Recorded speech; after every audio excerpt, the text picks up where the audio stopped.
સુરતમાં સ્કૂલો અને કોલેજો પાસે આવેલી ખાણીપીણીની લારીઓ પર પોલીસે મનપાના ફૂડ વિભાગની ટીમને સાથે રાખી તપાસ કરી હતી અને વિદ્યાર્થીઓને ભેળસેળયુક્ત વસ્તુઓ તો નથી પધરાવાતી ને તેની તપાસ કરી હતી।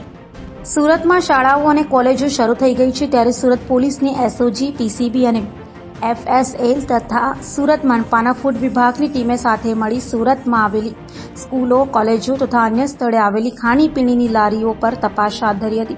ખાણીપીણીની લારીના સંચાલકો દ્વારા ભેળસેળયુક્ત પદાર્થોનું તો વેચાણ કરાતું નથી તેની તપાસ કરાઈ હતી। તો વિદ્યાર્થીઓના આરોગ્ય સાથે ચેડા ન થાય તે માટે પોલીસ દ્વારા મેગા સર્ચ ઓપરેશન हाथ धराયું હતું। सूरत में सूरत शहर पुलिस और एसएमसी के स्वास्थ्य विभाग की जॉइंट टीमें बना करके 129 जितनी ऐसी लोकेशन हमने आइडेंटिफाई किए हैं जहां पे स्कूल कॉलेज में पढ़ने वाले बच्चे खाना पीना करते हैं स्कूल और कॉलेज के बाहर। तो ऐसी जगह से आज सैंपल लिए जाएंगे और सैंपल को बाद में लैब में भेजा जाएगा। इन खाने पीने की चीज़ों में अगर कोई ऐसे मटेरियल मिलता है जो बच्चों के स्वास्थ्य के लिए उचित नहीं है तो बाद में उन लोगों के ऊपर कानूनी कार्यवाही की जाएगी। आज पूरे शहर में 129 जितने जगह पे एक साथ टीमें बना करके और सैंपलिंग की कार्यवाही की जा रही है। Thank you ji sir, surprise checking हाथ करवाना।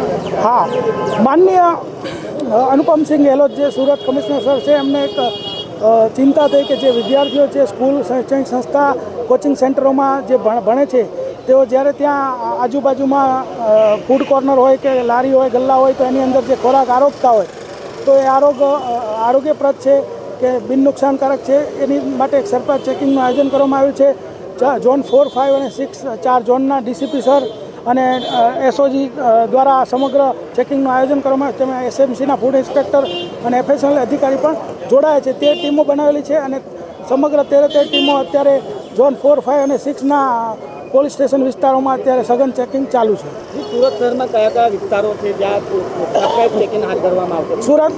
સુરત શહેરમાં અત્યારે અઠવા, ઉમરા, અલથાણ, વેસુ, પાલ, અડાજણ, રાંદેર, જહાંગીરપુરા, સચિન આમ 4, 5 અને 6ના જેટલા પણ પોલીસ સ્ટેશન છે ત્યાં તમામ જે શૈક્ષણિક સંસ્થાઓ છે ત્યાં આજુબાજુ આ ચેકિંગ ચાલુ છે।